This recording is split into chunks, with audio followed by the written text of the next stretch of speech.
Welcome, everybody, to Motherhood, Raw, Full But True, with me, your host, Rainbow Goddess.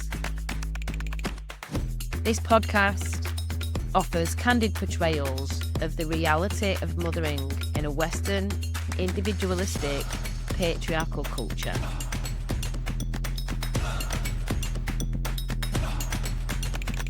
So welcome, everybody. I have another one of our special stories interviews for you with Lotus.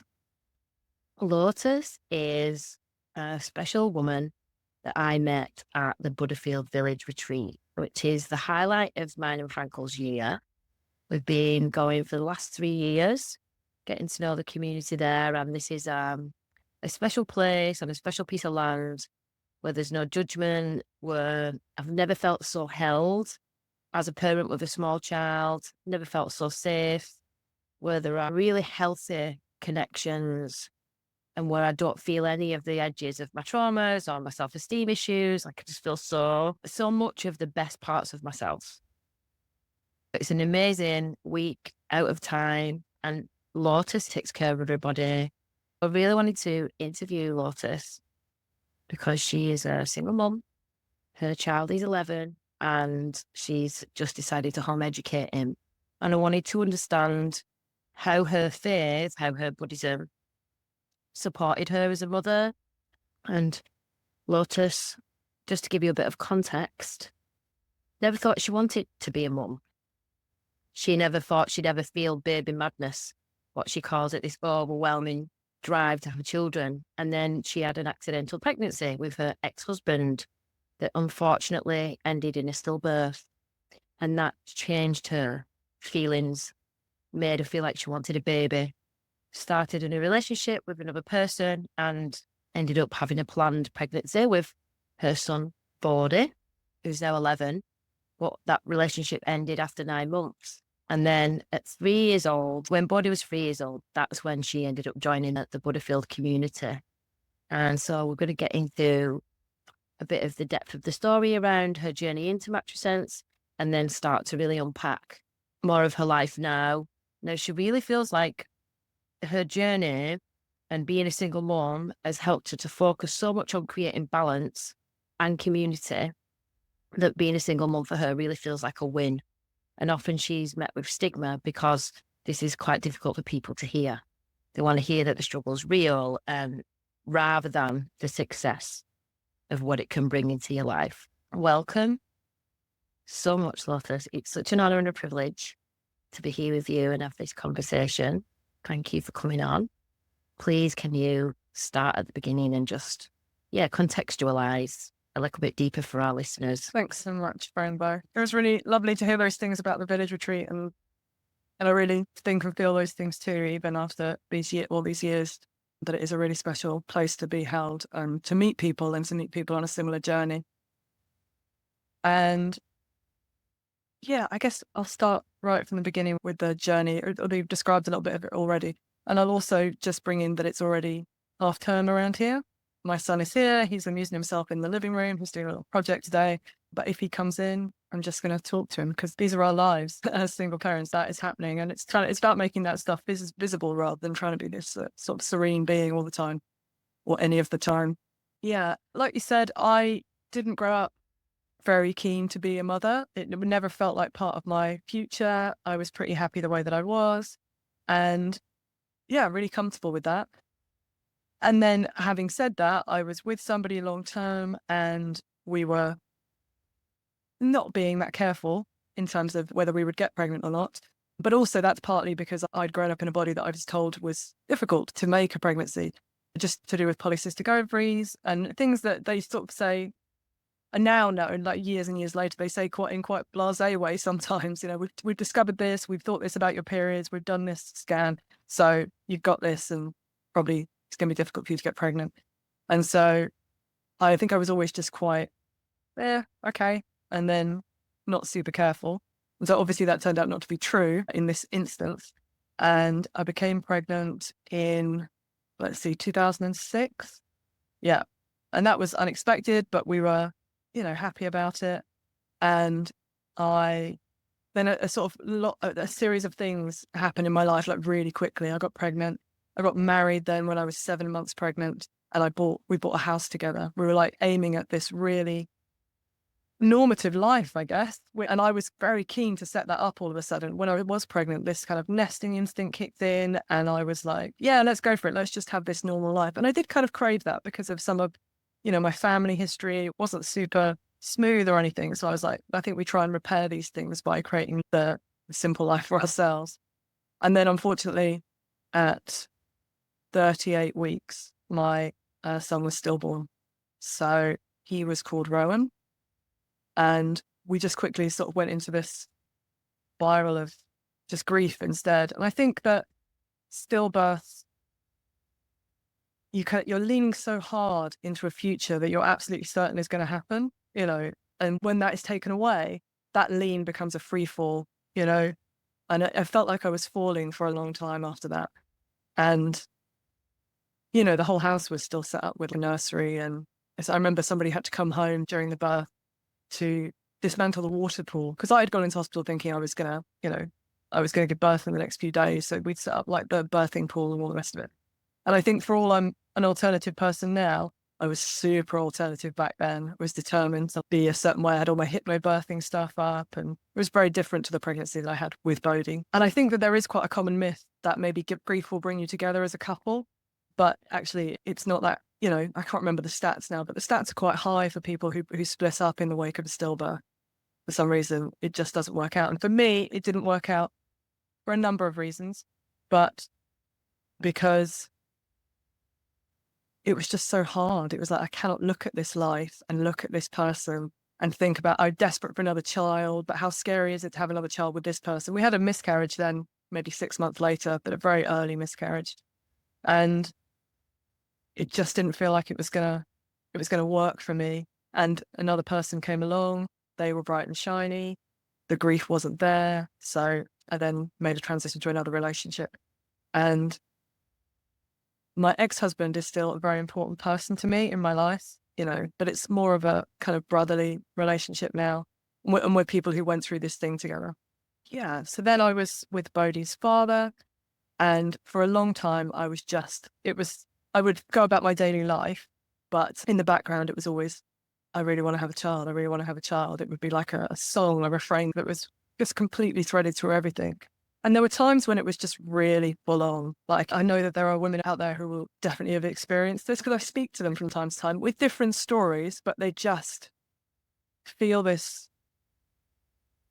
desperate urge for it, and you can't make it happen in a way that you feel like, I think we spend so much of our lives avoiding pregnancy or being scared of getting pregnant and trying to do things about that. And then when you decide it's time, it feels like it should just be time, it should just happen like that. And it wasn't like that for me, not that we were trying, that it wasn't like that because I couldn't find the right spot with this person. There was a lot of passion in our relationship. We were together for maybe 5 years, I want to say, before we decided to go ahead. And there was a lot of pain behind this decision. It wasn't this perfect like symphony that sort of crescendoed into, now let's have a child. It was like, okay, yeah, maybe we were trying to save our relationship. I don't know. It's hard exactly to say now, because apart from anything else, to bring in another thing, I'm living in a perimenopausal brain now. So the memories are not so clear anymore from sort of 10 years ago. Anyway, so we decided to get pregnant, and the next month we were pregnant. It was like that. We thought we'd have 6 months, so it's all these timings all the time. And I make it happen when I want to, delay it for as long as I want. And then the next year, Bodhi was born. And it was incredible. I wanted him so much, And I find that, because I used to do some work with birthing women, and I find that sometimes it can be very difficult if you have to try very hard for a pregnancy.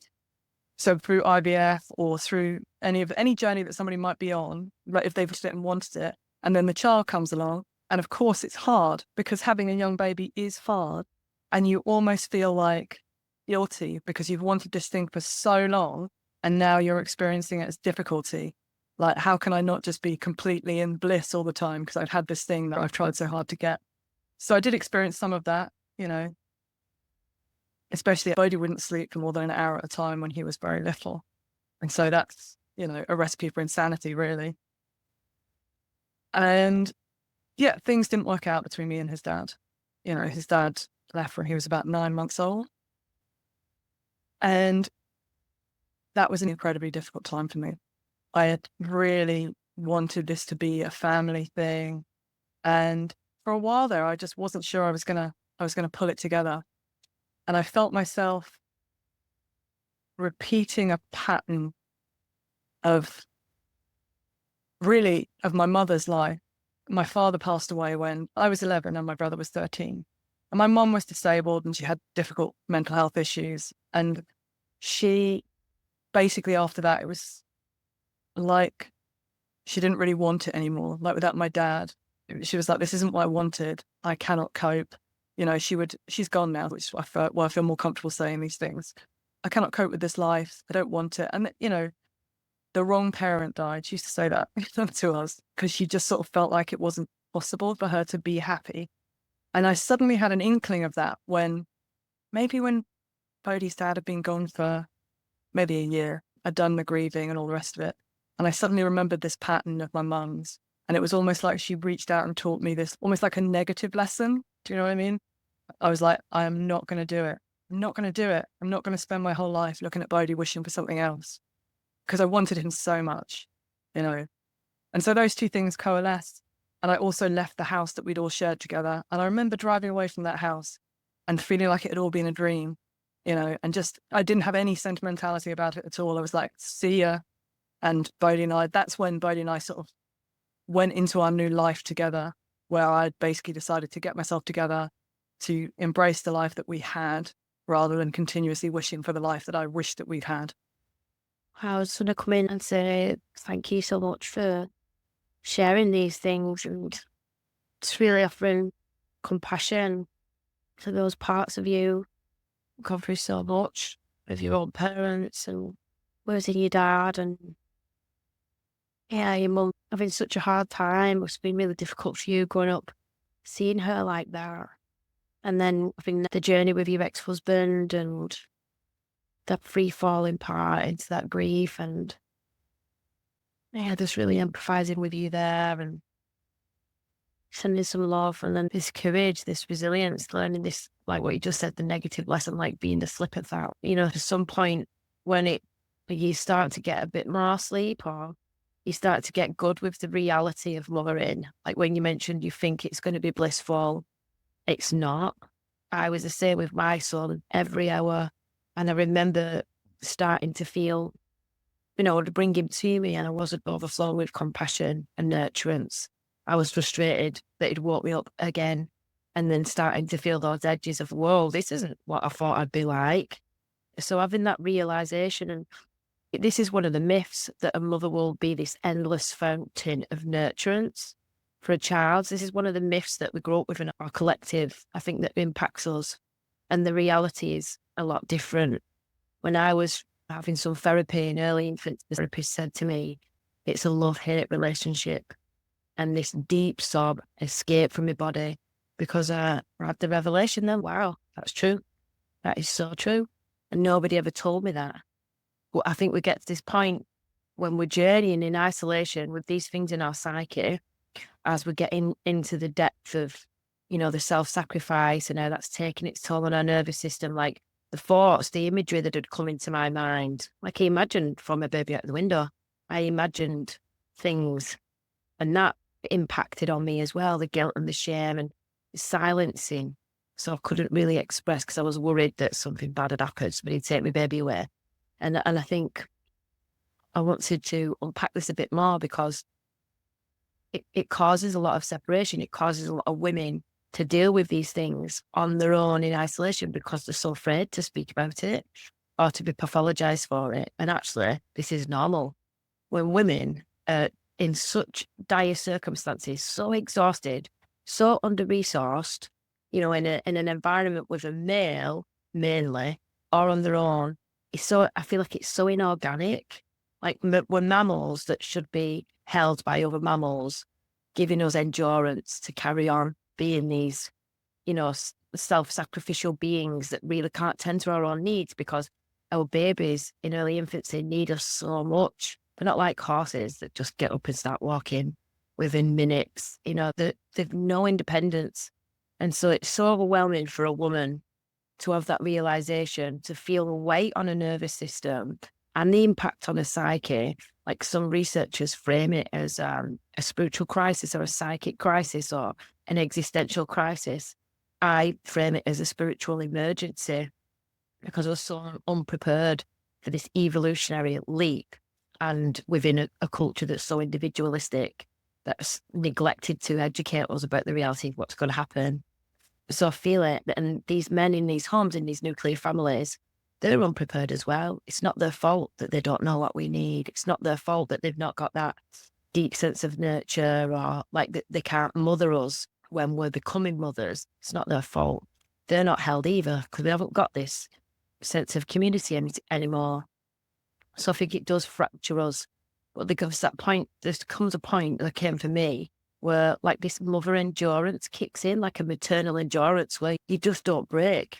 You get to the edge and you just don't break. Something kicks in where it's survival. And then I think that's when I really stepped in to being a mother, where I could hold it all, the realizations, the truth of it, and then start with my endurance and then self-preservation and making these decisions. And, interestingly, I walked out of my relationship at the same time, 9 months.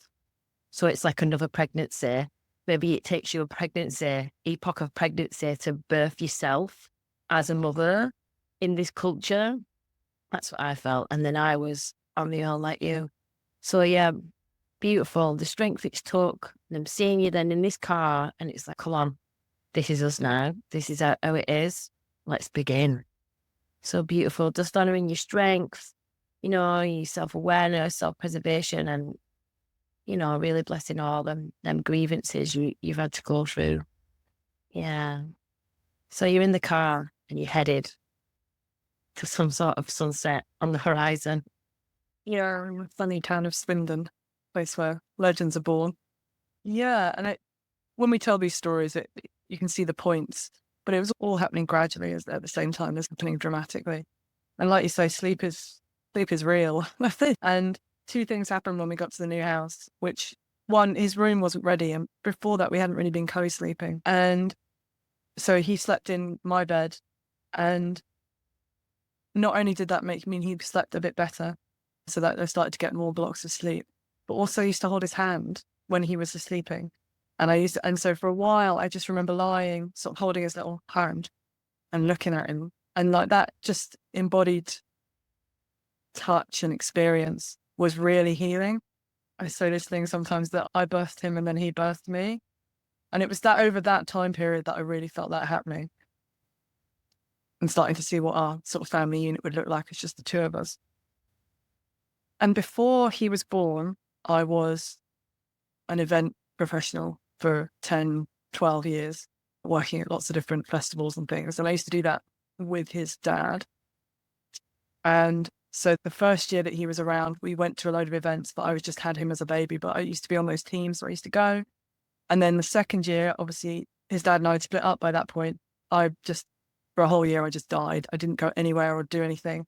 And certainly couldn't go back to the events that we had shared together. But the year after that, when I started to get together again, I was determined to get back into the event world because there were so many things that I loved about it, about sort of the co-creation and the work that I was doing. I wasn't thinking that I was going to go back to work at events because it had been such hard work and it was sort of work hard, play hard. It was there were quite a lot of substances in there. And I just didn't think that was for me anymore. But I still wanted to go to a few events with Bodhi. And I picked 2 or 3 that year. And one of them was Buddhafield Festival. And I'd heard about Buddhafield for years, but I just hadn't got myself there. I was too busy working in the event world to go to this festival that was going to really be transformative for me. And we had an amazing time. Buddhafield Festival is clean. That was one thing, because he was just starting to toddle at the time. And I'd take him to other festivals. And I felt like I was constantly don't touch that, don't do this, because I don't know what's on the floor. Don't be anywhere, you've got to be within a foot of me the whole time. Whereas Buddhafield was just a little bit more spacious. There wasn't a lot of people get intoxicated around me. And even though I wasn't able to go to many things, like in terms of the workshops and all the things that Buddhafield offered, I just felt like I was in a great place. So I was like, okay. And now I find it really difficult to go to any other festival, even sober and conscious ones. It's nothing compared to Buddhafield for me. And then I went to the village retreat. And that was even more than the festival, because the village retreat is like a much smaller event. It's a few hundred people, and so it feels much more like a community, and you can get to know people a little bit more. And they have something there called the toddler cooler, which you led for us this year. And it's a really wonderful space. So what it means is that you can be there with your toddler, and a cooler is like a talking group. It's like a sort of group that involves some Buddhism, but it's also just about sharing and getting to know people in a smaller way in these kind of bigger events. And the toddler cooler is held in the toddler area so that your child can be there, and we get some of the teens and parents in to help look after people while you're in your cooler, and so that you're still able to be with your child and they can access you at need, but they'll try and distract them so that you can have some time to meditate and to share and everything else. So I went to that as a member of the public at the village retreat, and somebody came and said, "Do you want me to take Bodhi for you?" And tried to take him out to the sandpit, which he was obsessed with at the time. And I just burst into tears. They took Bodhi, but it was like the first time that somebody had offered. He was in childcare at the time, so I'd paid for that, and I'd ask friends to help me out sometimes, but it was just so spontaneous. It was somebody giving it rather than me having to organize and lead the practice of somebody looking after him. And so for that hour, they distracted him outside, and I had some time to talk. And that and many other sort of instances in that event meant that I just knew I didn't know how, but I knew that I would be involved for years to come, even if it was just coming along. And then at the end of that event, somebody said, "Oh, we need an off-site administrator to help with the village." And I was like, "Brilliant, that's my thing. I'm an administrator, I'm an event professional, I'll help." And it also means I can do it before we get to the village so that when I'm here, I can just be. And then between that event and the next event, the on-site administrator got a new fantastic job and couldn't do it anymore. And so they asked me if I could do that as well. And I said, "Yeah, I can, but I'll need to bring childcare." And then my friend Claire came, who still comes to the village now, and she looked after the kids while I also did the on-site administration. And the fit was perfect. It was exactly my skills. It was exactly what the village needed at the time. Maybe 7 years ago was the first time I did that. And then a couple of years later, in the start of 2020, in fact, the main Buddhafield, so Buddhafield covers a load of events. We've mentioned the festival in the village, but there's about 12, 13 events throughout the year. The main Buddhafield administrator was moving on. And so they were asking if anybody could fill that role. And then that's when I stepped into the sort of core Buddhafield as like one of I've got a few jobs because I like a bit of variety, but was my main job. Yes, but we all know what happened in 2020. I started that year, was planning to be at the festival and do all that, and the whole thing shut down in the March of that year. And I don't really know what my life would have been like at home during COVID with a child on my own without being involved with Buddhafield that year and having that sense of community, especially when the schools then shut down. We got through that year. I did all of that. And I think at this point, I was still thinking, I'll be involved with this organization. I mean, maybe I'm going to go on to talk about faith and things now. Are you happy with me to move on to that? Yeah, just before you do, just really feel that sense of holding in the top of pillar what you spoke to, and holding the space this year was such a privilege, but also witnessing this in other parents. It really is like the name, the village. And I think you experience it that so profoundly when you're the parent of a toddler at the village, because in our culture, like what I mentioned earlier, it's individualistic. There's so much isolation. And for me, I feel this organic blueprint yearning. I remember like being on my knees and shouting at the sky, "Who's responsible for me?" Like feeling like there should be. And I even had a mystical experience of the women's hands on me that helped me have this revelation about culture, like how much I was trying to do as one woman on my own. And so I see it. I felt it when I came. And that, I think, is why it's the highlight of my year, because I feel the village. I feel the holding of the village for me and my child. And it's like a tonic for something that I'm deeply longing for and deeply grieving at the same time.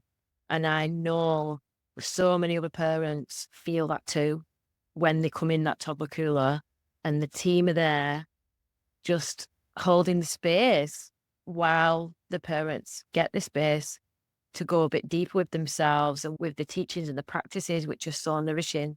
So for me, I think I've said this to a few people, like there's nothing else I've ever experienced that's come so close to feeling like how it should feel when you've got a young child and you're on the land, and you can be so integrated with your practice, your spirituality, your parenting, and yourself.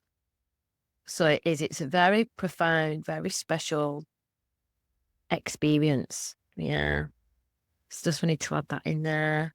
And wow, what a journey for you, to be so gently brought in deeper. And then, yeah, you do it so well, Lotus. This role, what you've been given. So good for you. So yeah, let's get into the faith. You mentioned before, what did you say? Before Buddhism, you had a faith smorgasbord. So this amalgamation of all different bits. And I think a lot of people can resonate with that. In the West, we have this term spiritual but not religious. And a part of the theory is that we borrow bits from here and there and everywhere, people dipping into different cultural traditions and spiritualities and rituals, coupling this bit and that bit together and finding what feels good. Yeah, so tell us about it. Although this thing that I said was going to happen is just happening. Excuse me. Can I go to that? Yes? Thank you. Love you. Okay. Yes, it is going to go out for a little bit now. Yes, I would say that I've always been a woman of faith, even from a very young age. And that faith has been kind of an underlying chime, if you like, or golden thread, I sometimes call it, throughout my life, even though the form that it takes has probably changed over the years. So I was brought up in, I've got the sunbeam now because I'm talking about it, but carry on. I was brought up, my grandma was Catholic, and so my dad's family were Catholic. And then I went to various Catholic and Christian schools growing up. And even though I wasn't overly invested in the particular stories associated with those faiths, when I was in chapel or when I was at mass or any of those things, I was just fascinated by the faith of it, by the rituals of it, by the reason why people gather together.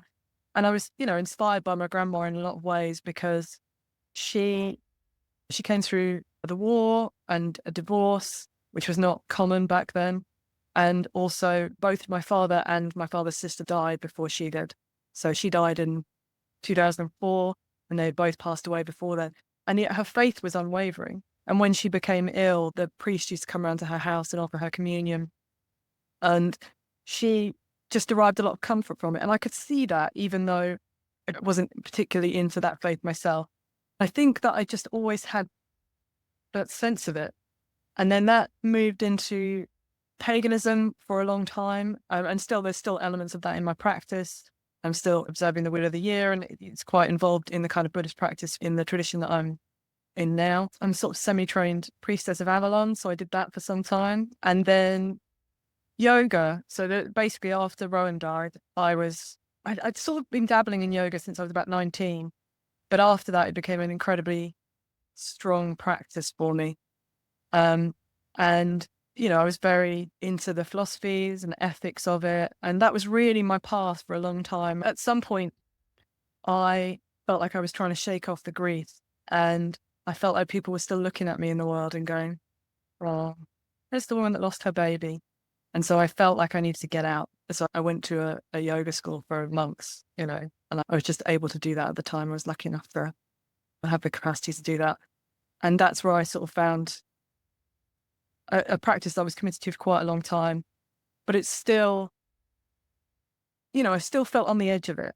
I felt like I could take a little bit of this, a little bit of that, and I could be like have this faith smorgasbord, as you say, and just sort of be a general person of faith, or a general person of spirituality. And even then, when I joined Buddhafield, although it is a Buddhist company, and the aims of is a charity, and the aims of the charity are the sort of promotion of the advancement of the Buddhist religion, you can still be employed, and there's no litmus test. They're not sort of checking you on the way in. And I was like, oh yeah, I like a bit of Buddhist practice, a bit of mantra, a bit of puja, all this kind of stuff, and I can be on the edge of that still. and be enough evolved enough and with enough faith, and be fascinated by these people of faith without committing myself to being a Buddhist. And I think it just changed slowly over time. When somebody came to me with a definition one day, it's what makes you a Buddhist? Because that's it. I think sometimes people don't want to say it because they're like, I don't know what the criteria is. I don't know if I've passed the test in order to become a Buddhist. And somebody said that this one of the simpler definitions is whether you go to the Buddha, the Dharma, and the Sangha for refuge. And I was like, okay, I feel like I've been doing that for quite a few years now.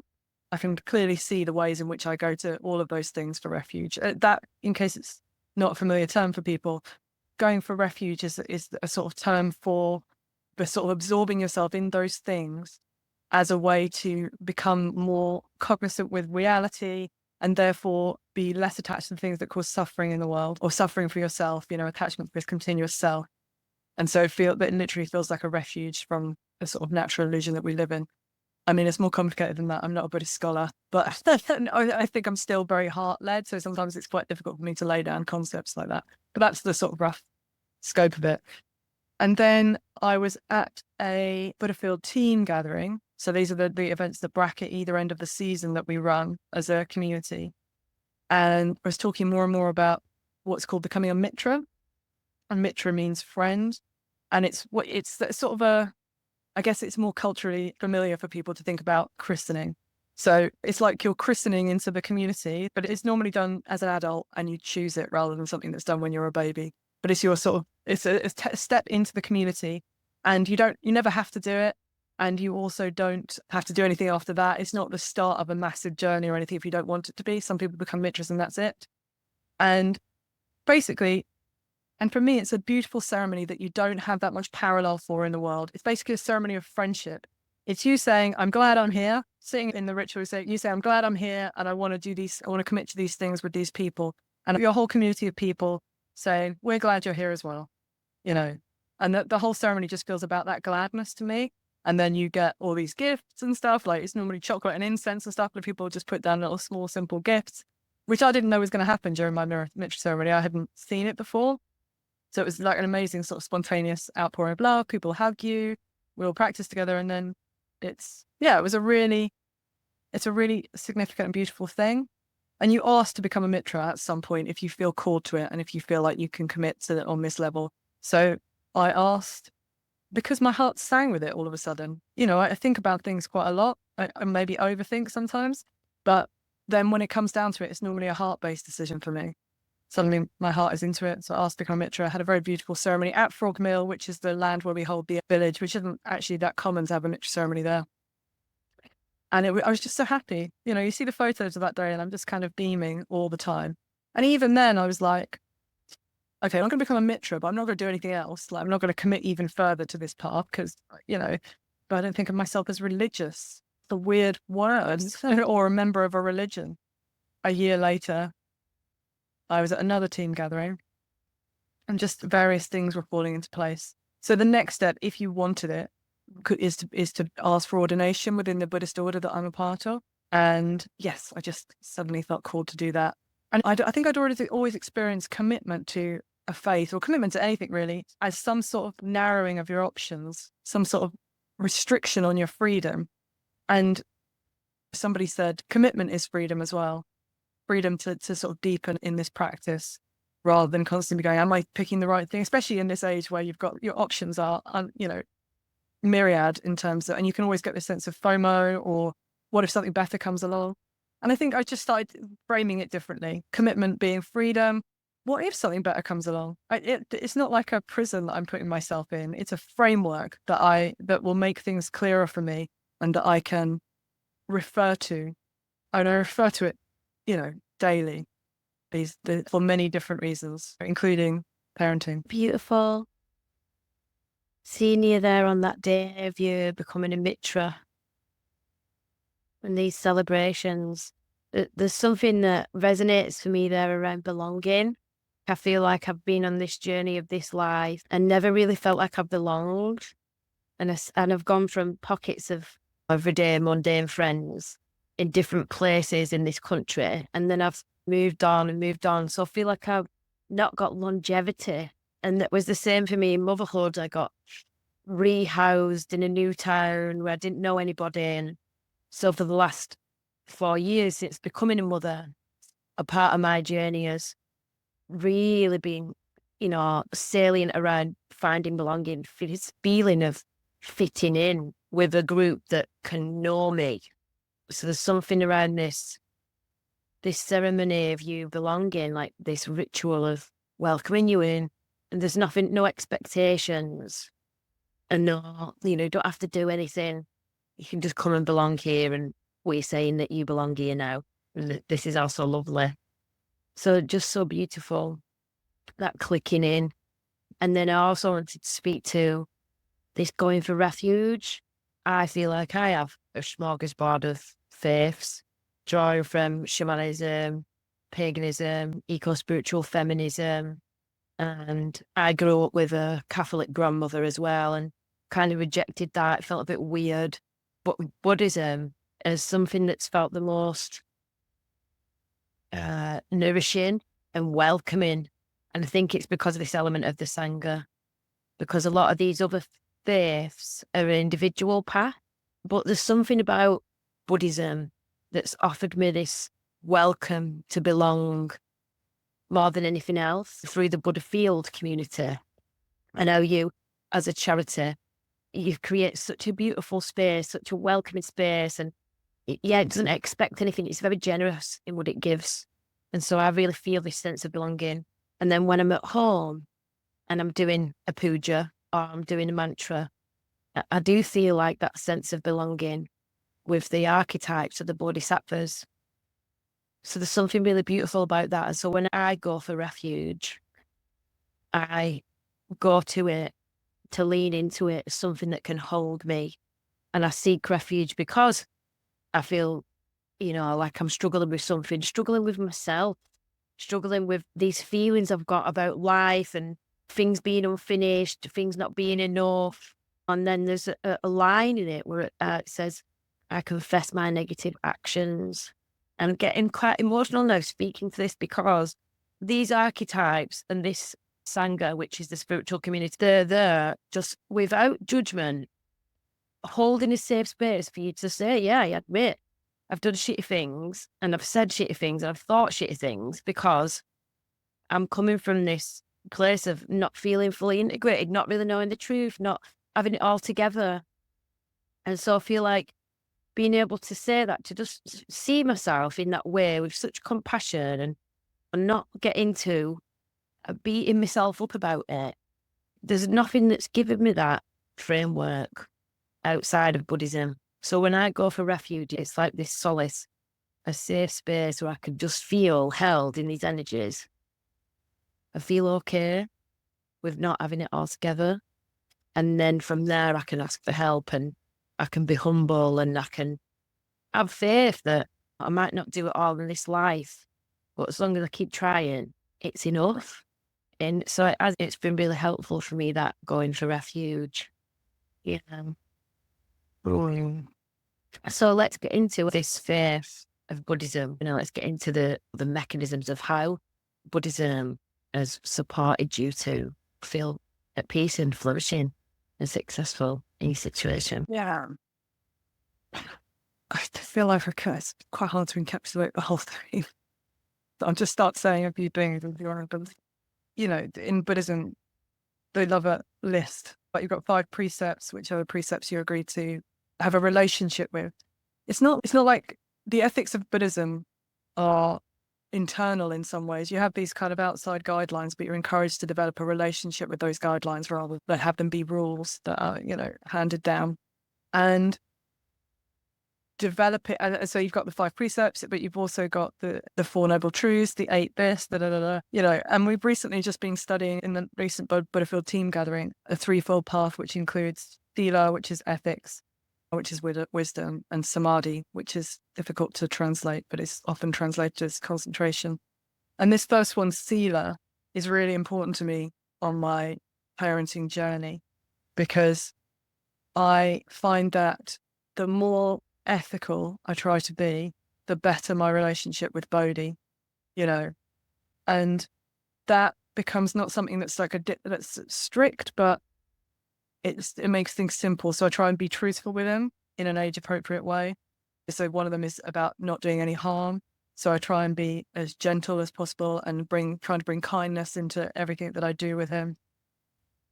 But I feel like instead of feeling complicated, leading an ethical life simplifies things all the time. So, for example, what do I do in this situation?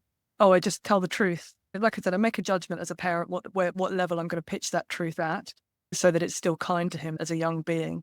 But it's not. There's no complication there. I'm just going to find the right truth. I'm going to tell him. That's simple. And creating different simple containers like that has been really useful as a parent. Doing what's called meta practice, which is basically the development of a form of loving kindness, so that I recognize it both. So it starts with kindness to myself. So trying to recognize that so that I become resource, so that I can become kind to the people I love.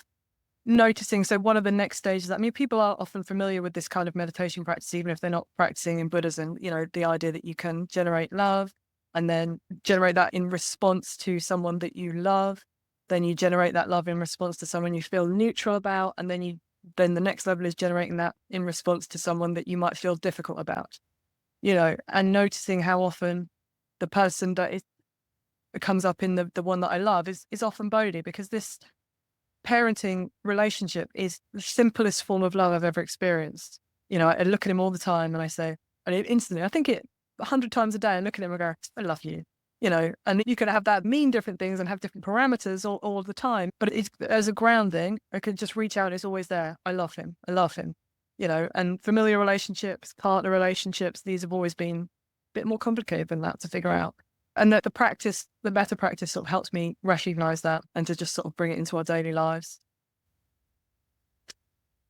There's, one of the things that yogic practices and then Buddhist practices helped me find was a sort of quiet place inside me, a place that is stable and it always exists. So it's like the thing that watches the storm. I mean, as soon as you try and put language on any of it, it becomes imperfect. So recognizing that's the best way that I have to describe it, is that I think before Buddhism, I was much more likely to identify very strongly with the storm that was going on inside me, and I'm quite an emotionally stormy person.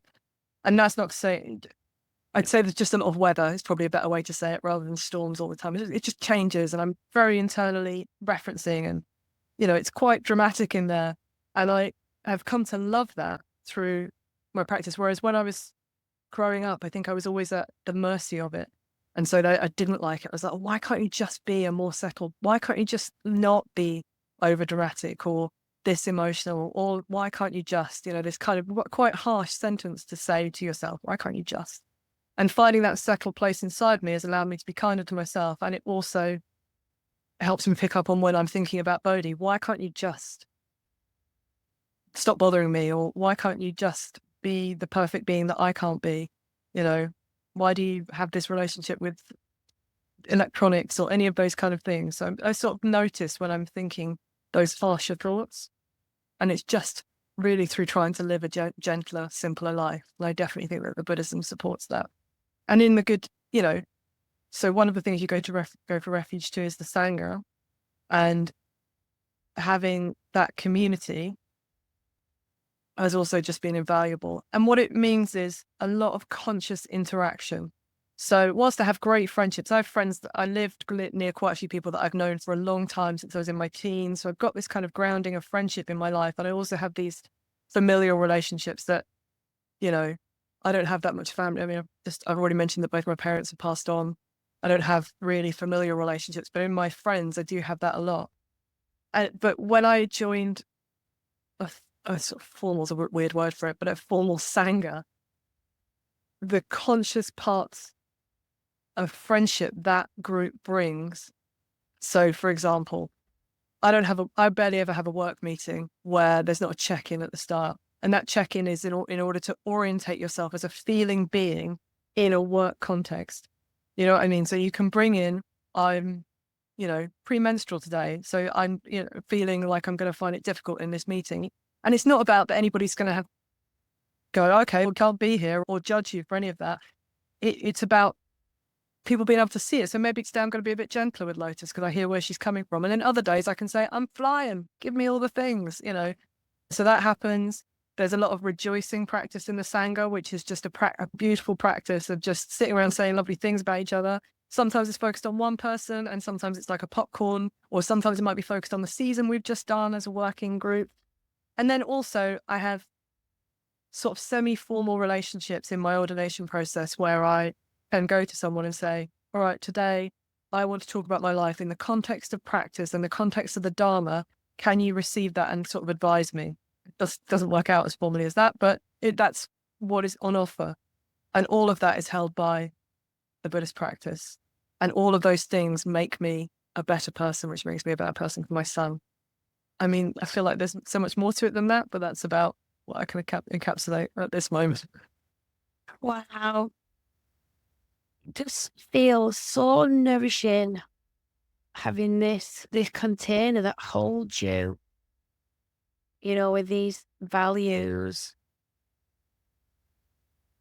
Yeah, it just feels so supportive. I remember being scared that I'd be sent to hell when I was a little girl in the church, being frightened of this really punitive Godhead. But with Buddhism, the idea is, let's just all be better people, and let's help each other be better people, and just come to more peace with the, you know, the little we can understand about what reality actually is, this human experience actually is. So it's all really hard to understand. So let's not try and understand it too much. Let's just, you know, practice a bit and do some nice things and try and be better people and nurture each other to be better people. That's so lovely. And then as a parent, you know, you've got this framework and these practices, and I can feel it as you're talking about it. I still feel a bit stuck in the identifying that I am the storm. And, you know, I'm neurotic, or I can go to those edges and get a little bit lost in the anger and then have to do the, you know, the rupture and repair afterwards and sit in a bit of guilt about it. And then I practice resurrection. That's my thing. Practicing resurrection, knowing that it's normal to have these feelings of overwhelming my nervous system that take me to them places where I then become to my son something that you have to reconcile with, that we have to get over it and move through it and learn about emotions. And I think that is a normal part of being human. But when you bring in this framework, these practices that you're doing, it gives you some distance. And I notice the more I can lean into that, the better I can stop myself from going into the storm, becoming the weather. I can get some distance. I can notice it. I can label it. So yeah, there's less to mop up, I suppose. There's less drama. It can be more calm and more gentle, which is a word that you used, gentle. I think that's a really good takeaway, isn't it? You know, like no matter what we believe in, no matter what you lean into, listeners, you know, having these practices, like just something as simple as mindfulness can help you to develop that bridge between the nervous system kicking off and your response to how you're going to deal with that in the moment.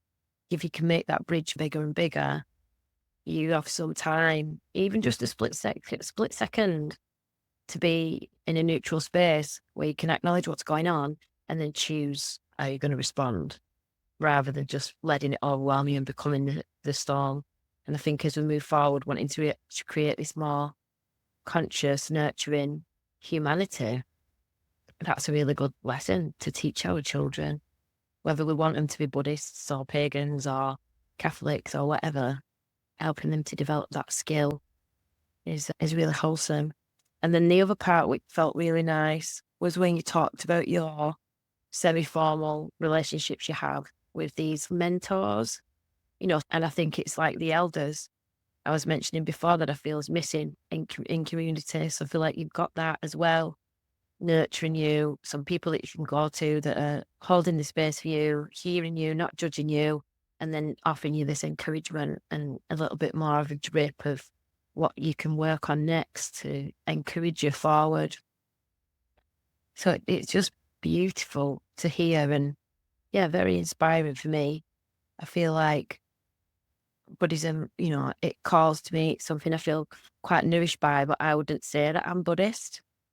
I said I borrow from it, but after what you've said, do you go to Buddhism to refuge? And I do. I wish I had more of the Sangha, and I think that's what I've tried to cultivate in Motherhood through putting these groups on, and I'm trying to bring in that Sangha.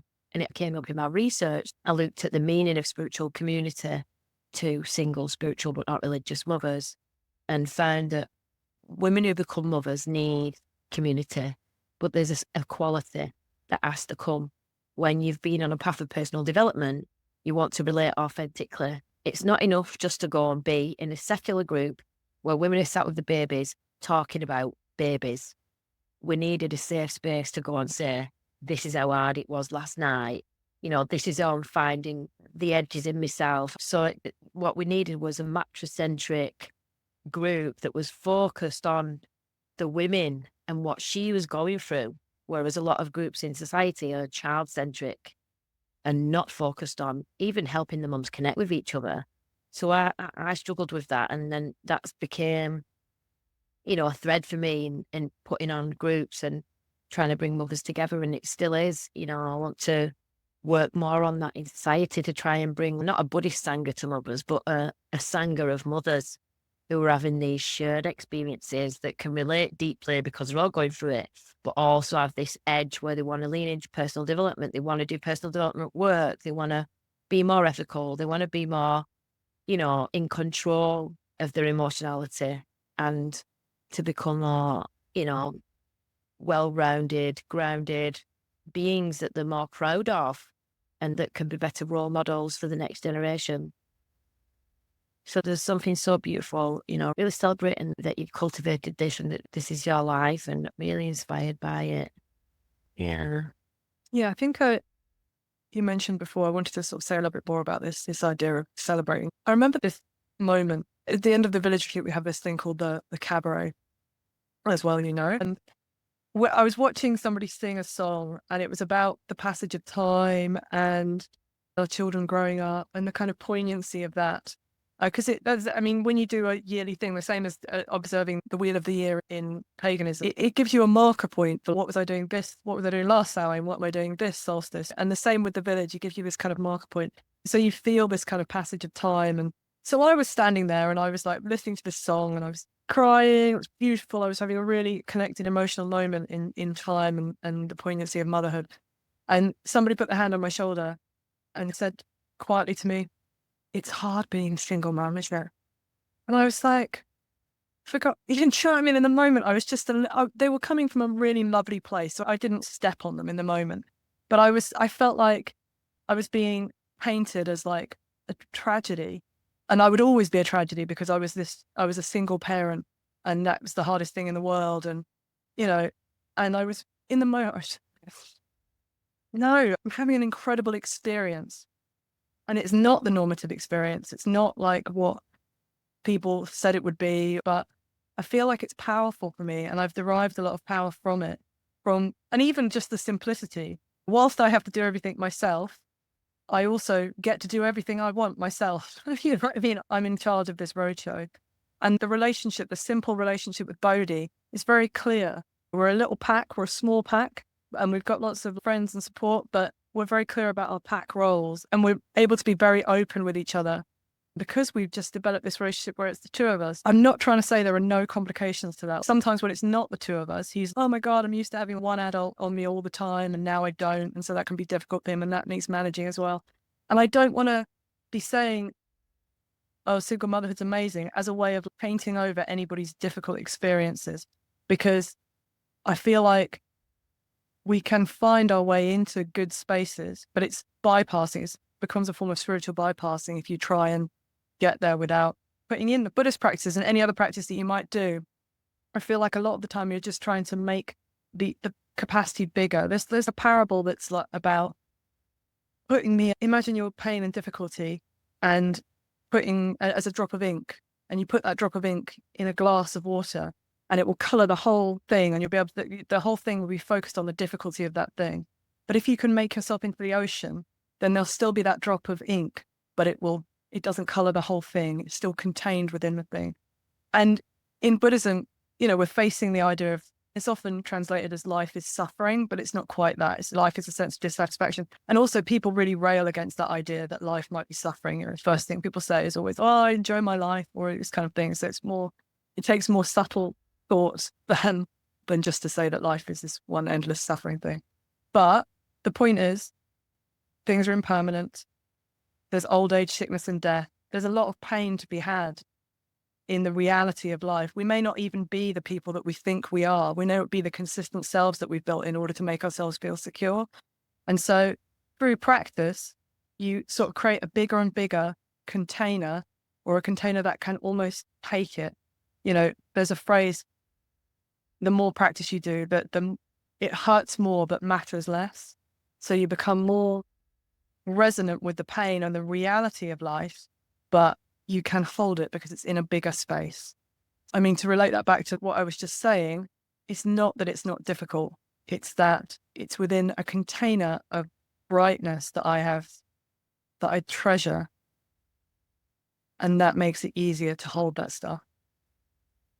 I just want to sort of check that out with you to make sure that it's not landing in a way that I don't want to just, you know what I'm saying? I don't want to just, and I would never, if somebody was coming to me with the pain of their single parenthood, I would never say, oh, it can be so much better than this. I would just hold that and ask them what they need and be there for, you can offer practice if somebody wants that. If they're not in the space to want it, then their practice might be at the moment just being completely consumed by it, because that's, in the total darkness is where we see the points of light. But if somebody comes to me and tries to put it on me, like that, not in that casual moment, but more in a better context than that, I would push back against it and say, I am not that victim. I feel in just listening to you, like I can see the deeper meaning. At the beginning, it felt like sometimes culture patronizes you because you're a single mom and maintains this victim around you. And what you don't like about that is that actually you've grown this container.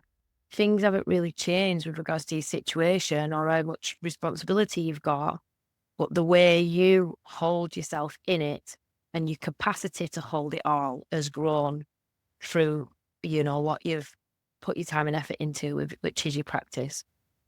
And I think from your position, you can reflect now when people come, when they're in these more constrained states of being a smaller container with that stuff, you can see a bigger perspective and you don't say, oh, well, if you just grow your container, you'll have more space for it. What you don't want is them to put that on you.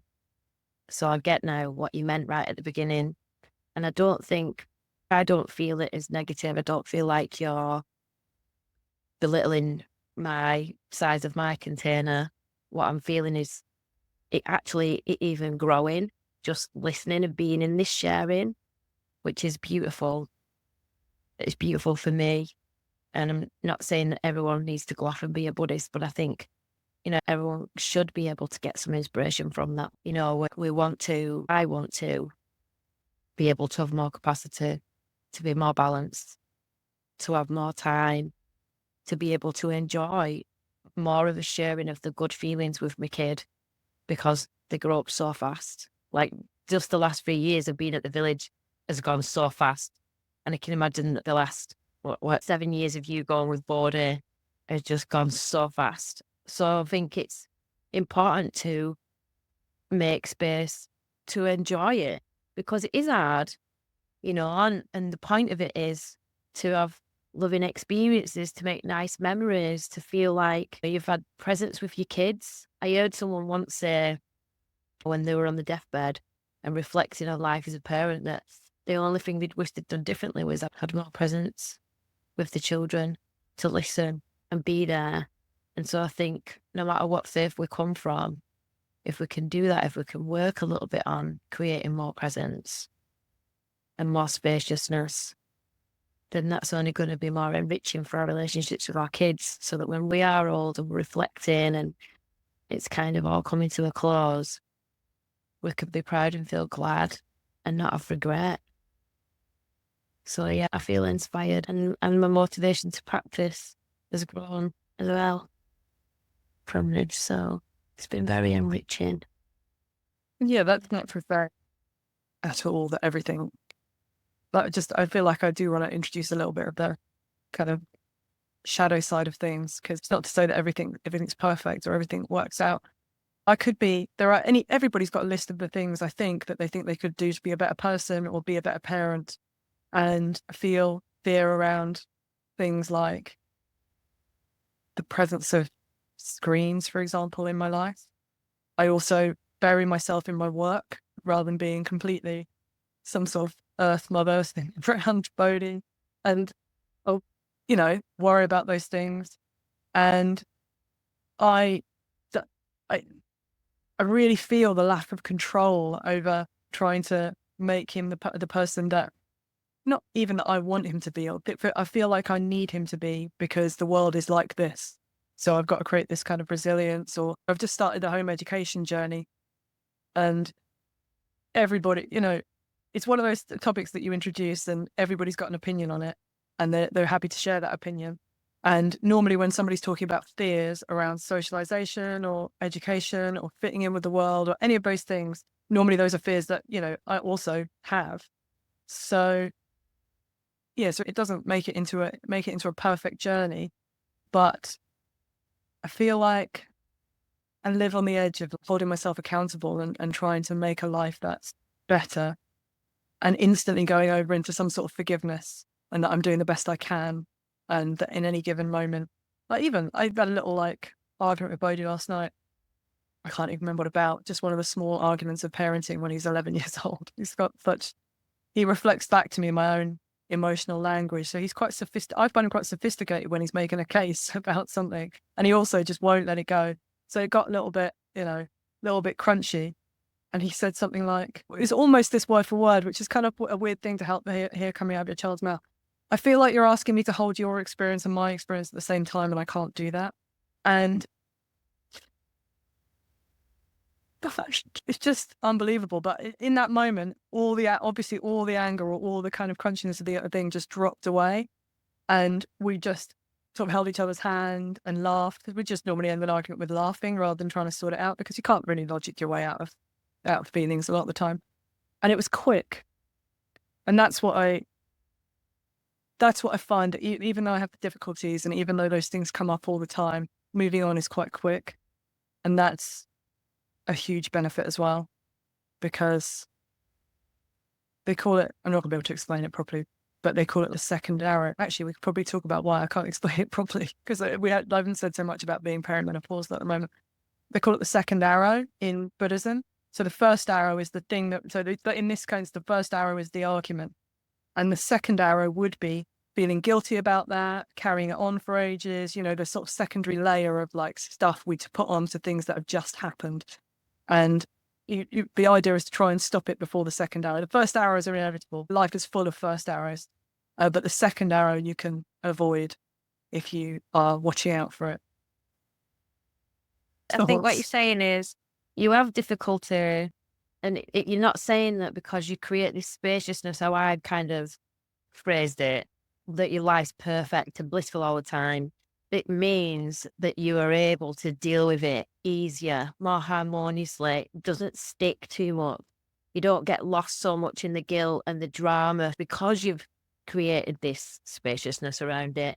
And this framework of these teachings kind of help remind you of a more evolved way of dealing with the madness of being human in this relationship with another person that's got all these needs, that's pulling at you all the time and ever changing, and you're changing in response to that as well. So I think this kindliness, the kindliness around it, the wisdom around it, those first 2 points that you mentioned earlier, I can't remember the Sanskrit terms you used, but it was ethics and wisdom, the threefold path. And the third was samadhi, which is this idea that, life is hard. Life is full of suffering. It's always going to be that way. So get good with it, with the wisdom. Try and be kind and have some ethics, and you'll have an easier ride in the vastness of suffering that is human life. So I feel like you've made your point Yeah. You're not saying that you celebrating the win of single parenting means that you have this blissful life. What you're saying is you find it easier to deal with the madness and the hardness of it all because of the spaciousness you've created through your faith. Is that right? Yeah. And it's just having something external to yourself. Because I think that's what hyper individualization has led to, is some sort of anxiety around our subjectivity, like everything is referenced through me.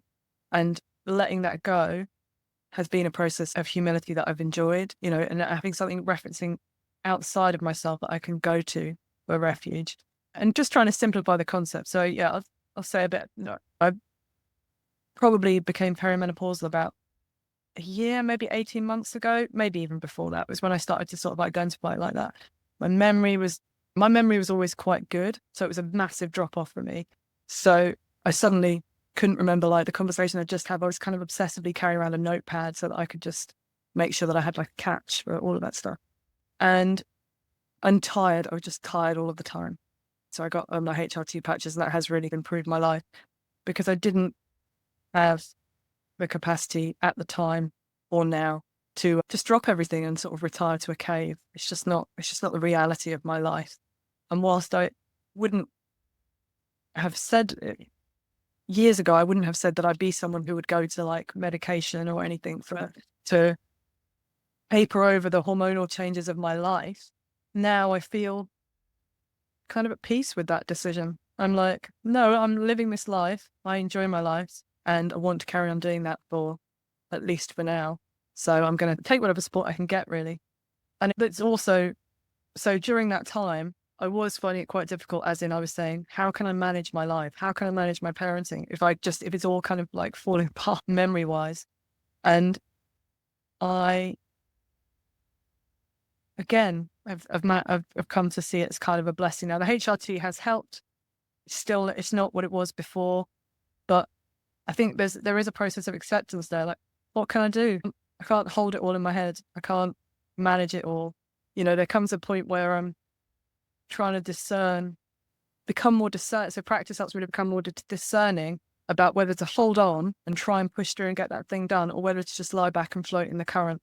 My friend Amragita is always talking about this current, like trying to discern which way the current is going. So either it's going fast in your direction, so you can swim with it and gain loads of ground, or you're swimming against it, you're just exhausting yourself and getting nowhere. So it's time to lie back and do that. And so I've just sort of been discerning whether to lie back into these sort of changes in my life. But particularly with practice, I have to be where I am and practice what I can practice, because really not many new concepts go in. I can read all these kind of hefty Dharma books or self-help books or all these things, and then a week later you can ask me what within it and I can't remember. So it has to come down to simplicity now, just from a body point of view and a life point of view. You know, there's somebody who said, if you want to check how your practice is going, just check on the quality of your loving, you know. And so that's all I check. I do the practices that I can remember, and then I check the quality of my loving in relationship to my work, to my friends, to my Sangha, and to my son. And if it's going kind of okay, then I think the practice is going okay and it's helping. You know? I love that. Check in with the quality of your loving. You really beautiful. So feel like we're drawing towards a natural conclusion. Is there anything else that you want to share? You feel like that's an unfinished thread? I think I just want to finish by bringing in this phrase. If I was going to describe parenting in one sentence, it would be, it's a relentless park of service.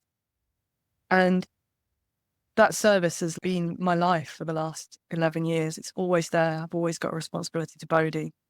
It's a service to him. It's a service to myself. And just focusing on this word relentless as well. So that relentlessness has been beautiful. It's always there. It's changed me because it can't help but change me, because it's always there. But it's also felt at times like it's relentlessly crashing over me like the waves. And it will do for many years to come. My whole life, but I'm sure the relentlessness will probably scale back at some point. And my appreciation comes from the appreciation of that opportunity to be in service.